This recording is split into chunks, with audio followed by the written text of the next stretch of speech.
If you can dodge a wrench, you can dodge a ball. Hey! We're recording the podcast! Shut up!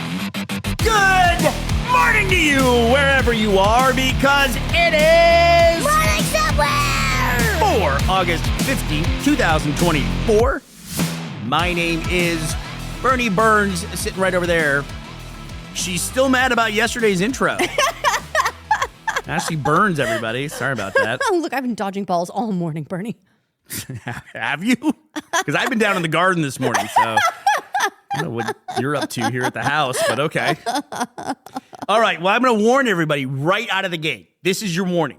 You're going to get one warning. You ready? Here it comes. We interrupt this program for a special news bulletin. Ashley wants to talk about video games today. Well, there's a thing that's happening. There's a thing that's happening, everybody, in the video game world. So Ashley's going to talk about video games. So I'm going to sneak in a couple updates and follow-ups and things like that. It's actually a good day to talk about this because I feel like we're in the part of the cycle. Like a couple weeks, we had Kamala Harris got the nomination. You mean the news cycle? Yes, the news cycle. Okay. And then, there's the VP nominee, Tim Walz, and we were hearing all about what the Democrats were going to do for a little while because we are in a presidential election cycle, so that's dominating the news. But now we have once again circled back to my least favorite part of the American media news cycle, which goes like this. Trump, what you thinking about? Well, God, constant updates on Donald Trump. Constant. What's he doing? What's he saying? What's he thinking? Is he lisping? Is he having a bad conversation? Did the conversation get hacked? What are his numbers? It's just, I can't take it. I really can't take it. There must be entire desks in news agencies, departments that are dedicated to, like, they must walk in there and go, guys, it's been 10 minutes since we had an update on what Donald Trump is doing at this moment. Are you guys doing your jobs in here? Do I need to fucking come in here and clean house? Look, we need to get something out. Fun fact, Bernie, those people, it's the same people as the NASA PR. They're like, where are we at with water on Mars? Where are we at? We need to get a new release out. And it's for the people who love Donald Trump and are going to vote for him. And then more so, it's for the people I feel like who hate Donald Trump and can't talk about anything but him. The people who are just obsessed with this guy. It's like a bad ex. They don't get it. They don't get it. Like this week, I've gotten so many updates about he called Kamala Harris a bitch. He's lisping. He's having meltdowns. He did this. He said that. He flew on this jet. It's just like, I just can't take it. Bring back Taylor Swift. What's her jet up to these days? I mean, we talked about the Olympics every day for like 2 weeks, but it was like, gosh, what a relief to have 2 weeks out of this cycle. Anyway, I do want to follow up on something that we talked about yesterday, which was actually the story that we talked about yesterday, where Disney is trying to prevent this guy whose wife died after eating in a restaurant, trying to prevent him from suing them by saying that he can't sue them because he signed up for a free trial of Disney Plus and agreed to the end user licensing agreement. That story has absolutely exploded since we talked about it. I've read that in almost every major news outlet. There's been like 3 or 4 stories about it. And I didn't know this the first time that we read through this. Do you know what the lawsuit is for, what the monetary damages are? No. $50,000. That's what he's suing for. What lawyer thought it's a great idea to throw the entire streaming service under the bus for $50,000? I mean, for setting precedent, I don't know, but I mean, 50,000. You know what? I feel like they've got way more than $50,000 worth of negative press. You think so? I think so. Just in the last 24 hours. But that also, it reminds me of once again of the McDonald's coffee lady who initially, when she contacted McDonald's after she got these horrible 3rd-degree burns on her body from their hot coffee, she just wanted her medical bills covered. She just wanted that taken care of. They said no. And then it became a whole huge thing, right? This feels very much like that. Like $50,000 doesn't seem like someone's asking a lot, on her estate's behalf for her death from an anaphylactic reaction at this restaurant. I think it's interesting because we talk about the Streisand effect, which is from a really specific thing that Barbara Streisand did. I wonder how many people know what the origin of the Streisand effect story is. We know what the Streisand effect is. I think the McDonald's coffee one is actually a better example of the Streisand effect than Barbara Streisand is, right? Because people are still talking about that lawsuit now. What, 40 years later? we're still talking about that coffee lawsuit. Was it Yeah. 30 years? When was it? Anyway, It was in the 90s, I think. I mean, we're talking about the 30 years. specifics of it, right? You know, Yes. it's crazy to me. But I just think to myself, it's like, on one hand, I get it, because if you go to a trial by jury, juries are kind of famous for going, okay, here's your $50,000 plus $12 billion in punitive damages. I get that can be the case. The weird thing about that is, usually when you hear about these astronomical punitive damages for like defamation or lawsuits or whatever, a lot of times that's not even legal. Like there's a cap on what they can do for some of those damages. Yet somehow the verdict still gets read in court and it immediately say, but we're limiting that to $500,000 or something like that. Right. Like you get $10 million, but actually you don't. Right. I think that actually happened in like the Johnny Depp Amber Heard case as well. They right? awarded him a certain amount, but that was over the cap. Right. And then it's like, but you can't actually get that money. But Or- they still register the verdict as such. Well, Bernie, as Gen So I get Z, as Gen Alpha says, no cap. Stop. Young lady, do you want to talk about video game news or don't you? Look, I'm just trying to stay young. I can restrict access to video game news. All right, Ashley, so go. What is the latest kerfuffle in the land of video game development and distribution? All right, so there's a thing happening, Bernie. Apparently, Valve is working on a new game. It's being billed as a combination of Dota 2, Team Fortress 2, and Overwatch, just all sort of like mushed together in one game. I don't know how you combine all those elements, but apparently you can. And they make a game called Deadlock. They've been running a private playtest for this game, and they invited some journalists into the playtest. A journalist for a publication called The Verge. Wow, what a lovely gesture. Wrote Everything about it. sounds so wonderful so far. Sounds standard practice so far, but wait, there's more.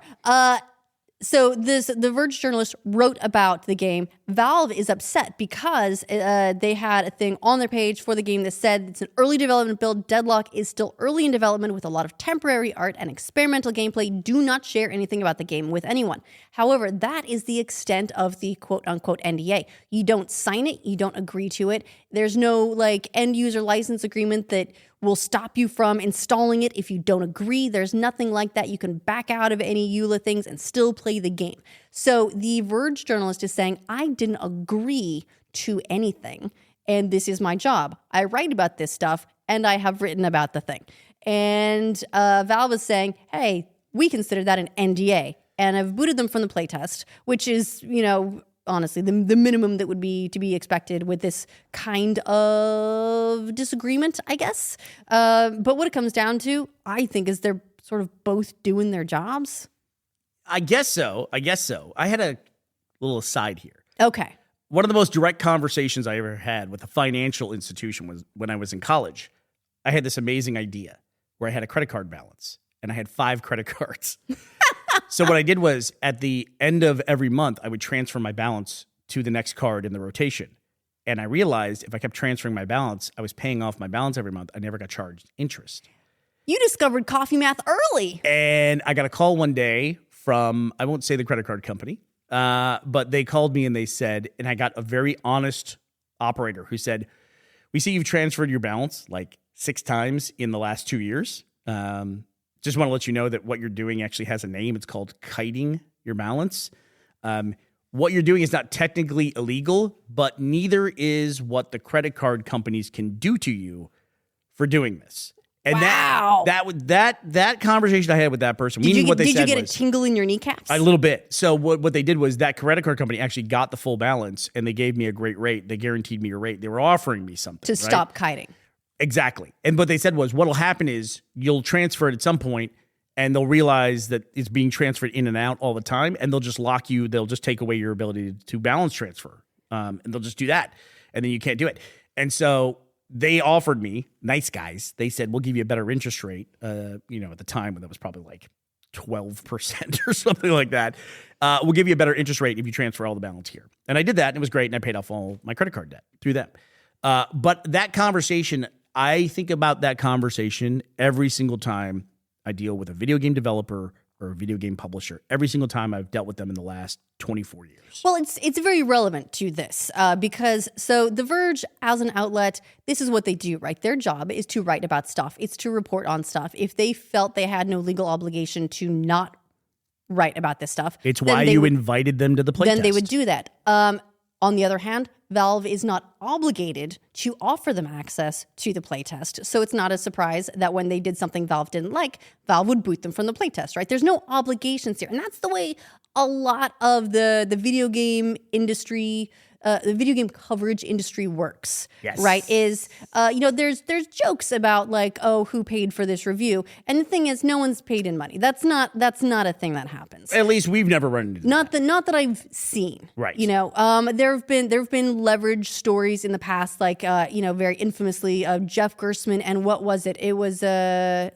forget the game at the moment, but it's why he left GameSpot initially because Kane and Lynch. They threatened to pull advertising from GameSpot over his review of the game and so on. It has happened. That is what I consider to be fairly distant past.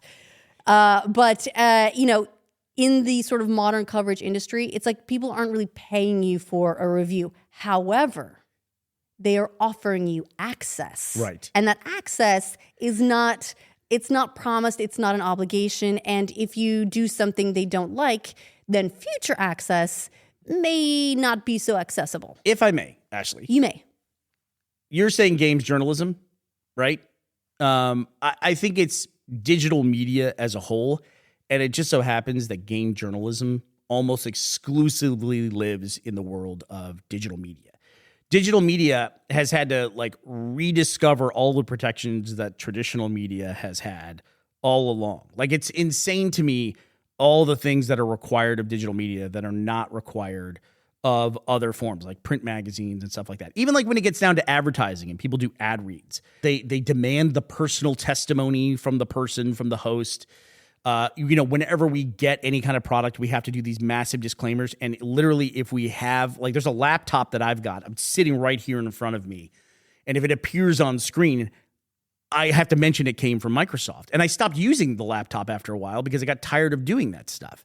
And I won't say that the video game industry or digital media as a whole, I don't think it gets into payola, but I feel like it toes that line a lot of the time, even to this day. Right. Well, no one's obligated to offer access and no one is entitled to access. So a little bit of really quick story time. I'll try and keep this brief, but several years ago. I'll call the lawyers.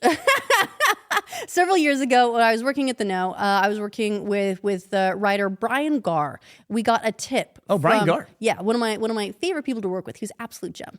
I think he was okay. And we got a tip came in from someone. They said they had information about GTA 6. I'm sorry, quick aside. Yes, Bernie with the hand up. Somebody posted in the subreddit that in Bob's Burgers, the animated show, there is a computer repair shop that is called Glitch Please, which was the name of your podcast. Big fans of the show. I don't know if you saw that or not. Yeah, that's great. I love it. But Brian ended up vetting this tip that at first we figured was bogus because who's going to send us information about GTA 6? But this tipster checked out. We got their credentials, checked their information, vetted all that stuff, put together a story about GTA 6 and ran it. Mm-hmm. And then Rockstar called. Yeah, they did. And I don't know how much we've ever talked about this publicly, but they did the thing, which was, really hate if something happened to your access. Mind you. That's a good way to put it. And the thing is, we at The Know, we didn't specifically have any access with Rockstar. We didn't have an inside line. However, there were other groups who did have a special relationship, like a closer, I'll say, a relationship with Rockstar. Yes. And so Rockstar threatened their access. They made us aware that they were aware of that relationship. Yes. That's the best way to put that. Yes. And it can feel very it's officially unofficial at times. Yeah. Right. Yeah. And to be fair, look, that was Rockstar's job. Their job is to secure as much as they can, right? Mm-hmm. And their right to do so. And our job was we got this information, we vetted it, and it was good information. And that was, sort of our job to run it. Yeah. And they, to their credit, they did understand that. But it was that situation where there's leaning involved. it is, and I was talking about Payola before. It isn't pay to play.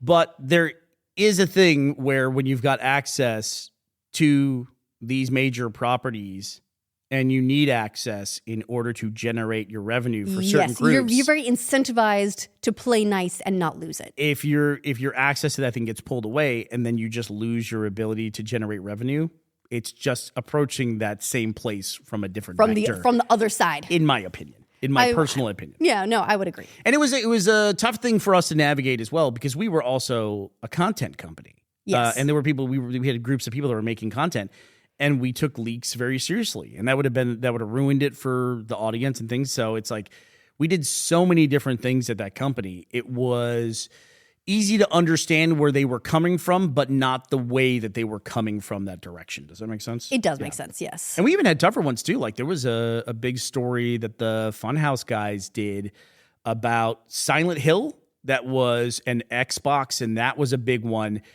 And it turned out to either not be a true story or potentially the story being put out killed the entire thing. Changed the course of the deal and so on. And it was tense. It was tense. And we obviously had a very good relationship with Microsoft. Very good one. So yeah, that's it's a tough line to walk sometimes, but I feel like sometimes the video game developers and especially the publishers, advertisers, and PR agencies, they lean way too heavy on stuff. Well, I feel like they get used to it in a lot of ways, right? Yeah. They get used to leaning because they can, and because for the most part, people will play nicely. But bringing it back to this modern story, right? Yes, Bernie with the hand up. I was going to say, to be fair to Verge, Yes. if you're going to burn this bridge, perhaps a Valve first-party game would be the property to do that for.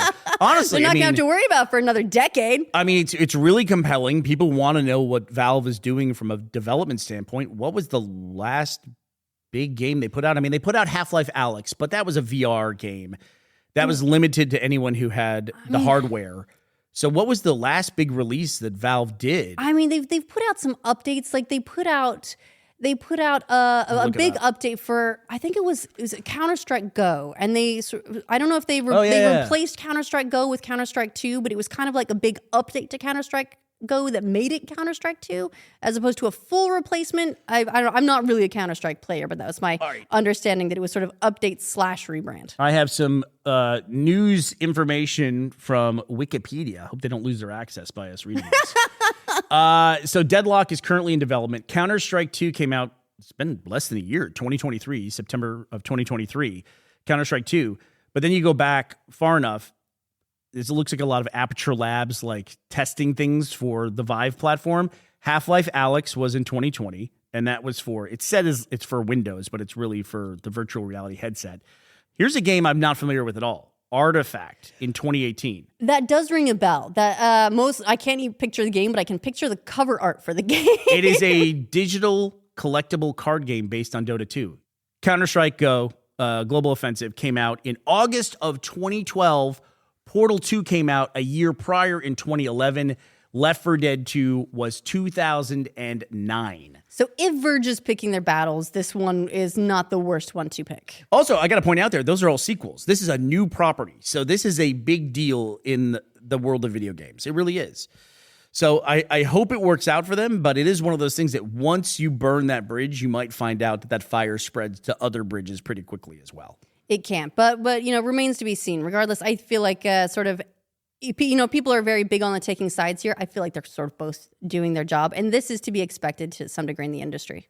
So Ashley, can I talk about a video game that's coming up that I'm excited about? You can. We're on a video game roll. I love when you read about Deadlock and you said it's like this meets this meets this, and those are all great versions of those game mechanics that are wildly successful. I'm sure there's a lot of games that you could say that it's mashed up to be like that weren't successful games that people can identify with.